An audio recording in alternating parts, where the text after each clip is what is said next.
Hi, and welcome to In the Air. I'm Nate. Today, I'm flying from Dallas-Fort Worth to Seattle, Washington via Alaska Airlines on a Boeing 737-900ER. It's an early morning flight. It's 6 a.m., so we better get headed to the airport. Upon arriving at DFW Airport, toll booths lead you onto International Parkway, which is the main road between all of the terminals. I really appreciate how this airport is organized. Each terminal is laid out in a semicircular configuration, which makes it really easy to park or be dropped off right by your gate. DFW has 5 terminals, and each terminal has multiple security checkpoints, which makes getting through security and to your gate a breeze. After making my way through security, there is an information center with departure and arrival screens. Look what I found on the way to my gate. I was able to fly on the inaugural flight of the A220 back in February. We made a video for that trip as well. If you haven't checked it out yet, I've added a link in the description below. Near gate E16, there is a gaming area. Gameway is a veteran-owned company based in Portland, Oregon. They currently have 2 of these gaming areas, both of which are at DFW Airport. The other is in Terminal B, near gate B42. The cost ranges from $11 for 30 minutes and goes all the way up to $45 for unlimited gaming. While I'm not a gamer, even I think this is pretty cool. In between gates, there are shops, as well as some comfortable seating areas with power outlets. All right, so made it through security, only in about 10 minutes. It was quick and easy. They had 3 security lines open for it. So I decided to go up to the Skylink area to try to get a little plane spotting in. Might be a little challenge since it's dark, but I figured it's worth a shot. I was able to capture my plane coming in. She's an 11-month-old Boeing 737-900ER. Alaska boards 45 minutes ahead of our departure time.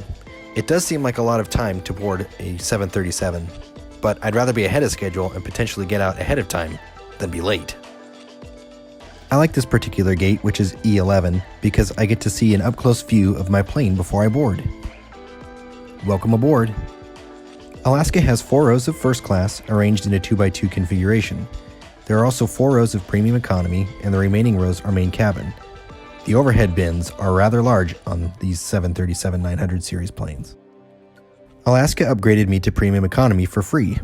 There were a lot of empty seats, so I asked if I could move up, and they granted my wish. Nicely done, Alaska.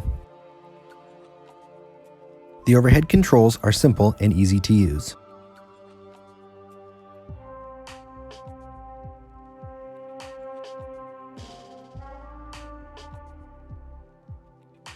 Premium economy has an extra 4 inches of pitch, so plenty of legroom for this 4-hour flight to Seattle.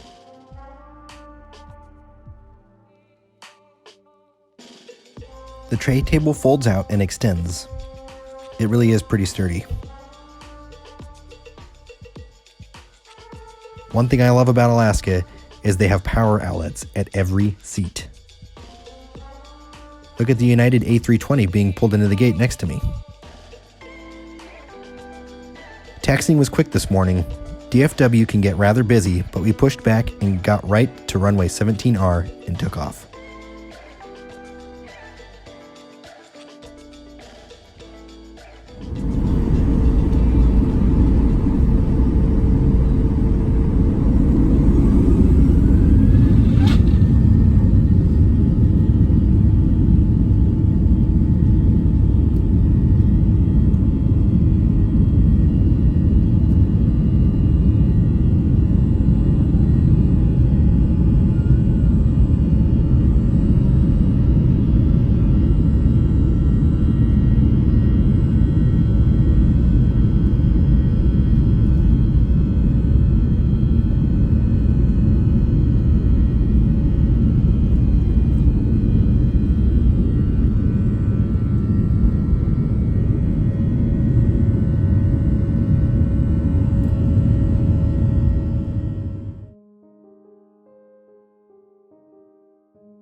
From the sky, you can see how large the DFW airport really is.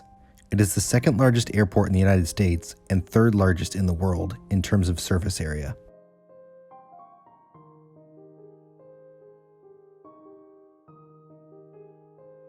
You've got to love the mood lighting inside Alaska's cabins. I was able to reserve my meal in advance on Alaska's app. I think it's cool to know what I'm going to eat on the flight before I even get on board.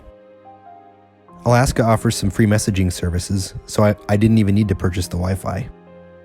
However, their free connectivity gave me access to a map and gate information for my arrival at Seattle. There are also plenty of free movies and shows provided. I was very impressed. I'm sure we will say this many times on this channel, but Alaska really does have an award-winning mileage program. Alaska celebrated the release of the newest Marvel film by painting one of their 737-800 aircraft with a special livery. Although Alaska isn't a member of any global alliance, they have a lot of major international carriers they partner with. And of course, my favorite section of every airline's magazine, their fleet. This is the complimentary snack I chose. Dark chocolate covered pretzels. They were delicious. I purchased Alaska's Sunrise Breakfast Sandwich, which is an egg salad sandwich with thick cut shoulder bacon and lettuce on an everything ciabatta bun. It was pretty dang good. If you're an aviation enthusiast like us, you'll know the restrooms on the 737s are not very big. This aircraft did have several mirrors, which helped it feel a bit more spacious.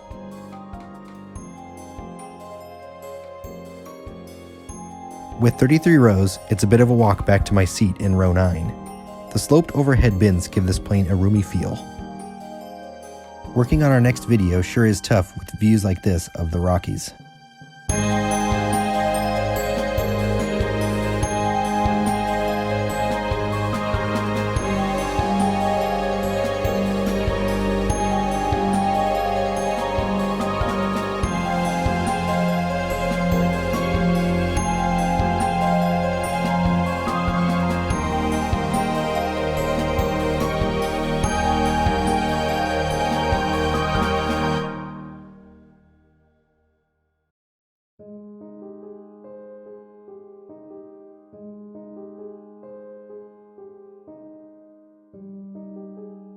When approaching sea-tac from the north, passengers on the right side of the plane are able to see the beautiful Seattle skyline, including the iconic Space Needle. Key Arena is in the background. That's where the Sonics used to play. Thanks, Howard Schultz. The colorful building next to the Space Needle is the Experience Music Project, which was founded in 2000 by Microsoft co-founder Paul Allen.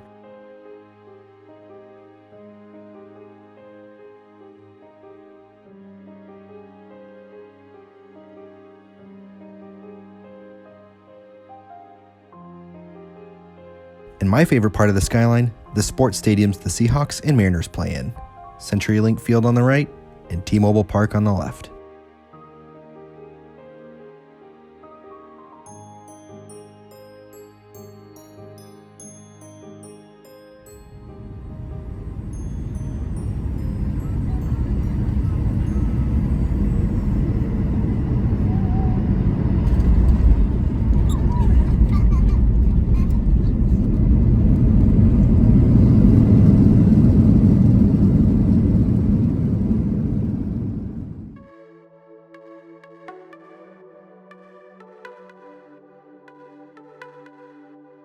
I fly to Seattle more frequently than I fly anywhere else, which gives me the opportunity to fly with Alaska a lot.